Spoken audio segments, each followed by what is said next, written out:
Kyle Johnson. I'm a sophomore in construction engineering. In this past summer of 2022, I worked at Barletta Engineering. It's an engineering company based out in Boston. So there, I worked along two main projects while I was there.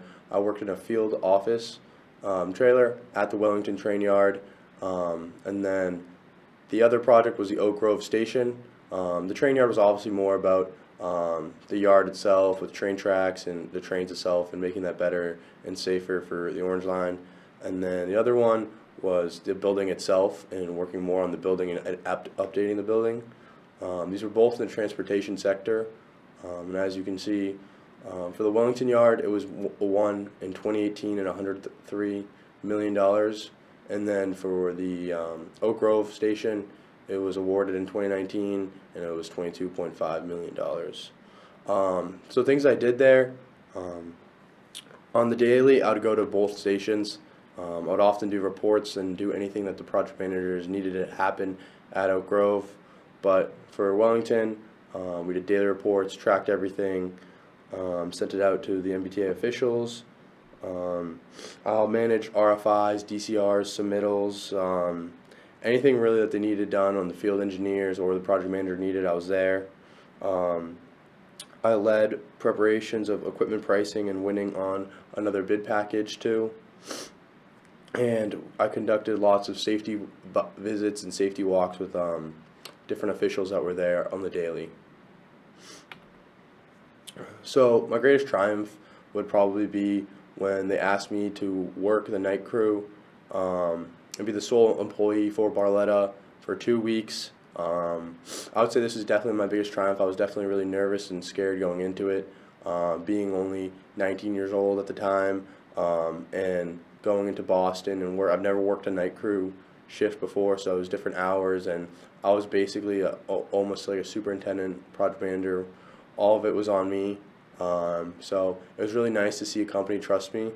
But so for those 2 weeks, every single day I would have, every night, safety officials would come and we'd have to do safety walks, safety supervisions, and make sure all of our flaggers were there, watchers were there to make sure nothing's going wrong, because as you can see in this picture, it is operating on third rail. So third rail is really dangerous. It's highly electric, so if you touch it, it's not going to end up well for you.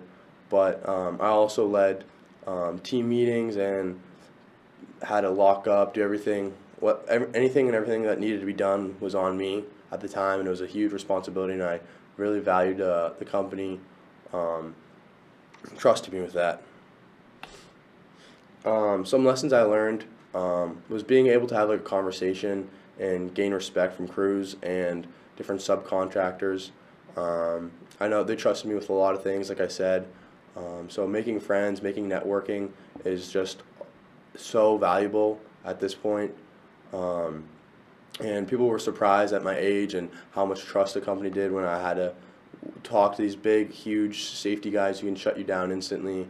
Or whether it's in the picture right there when they're pouring concrete, when I'm there doing compaction testing with the tester before, making sure we have a police detail there for safety, making sure everything's boarded up, everything, no one's walking through wet concrete. So, I mean, they trusted me with a lot of things, and I feel that having respect and having people know you're going to do a good job is a huge lesson that I learned. And communication's also a big one.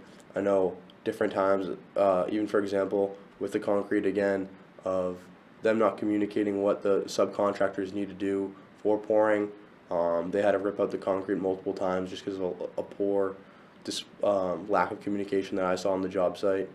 And then safety. Safety is definitely the #1 priority, especially operating on these operating on a daily. I mean, in the picture on the left, you can see they have huge equipment running 24/7.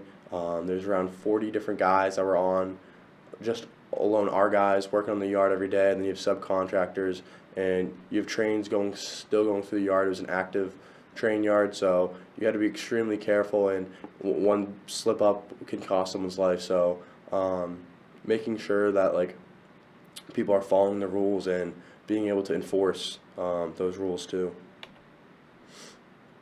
So my final thoughts, it definitely takes some time to learn everything, and you can't be expected to learn everything in one day. I know when I got there was so much in the folders, and I was so overwhelmed with um, the amount of different places for whether it's submittals, RFIs, the way they organized their company and their projects was definitely something that's really intimidating. Um, and I learned about, the value of being an employee, and it's more than just about making money.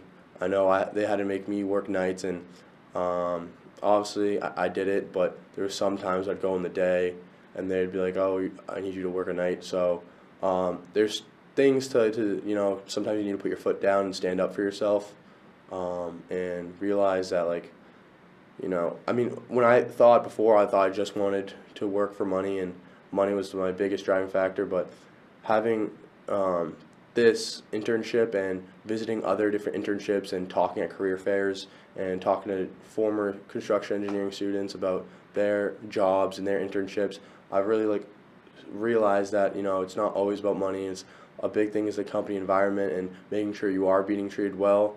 So that's what I'm just going to say for my last note, but I'm excited for my next internship, and I'm excited to keep learning the field.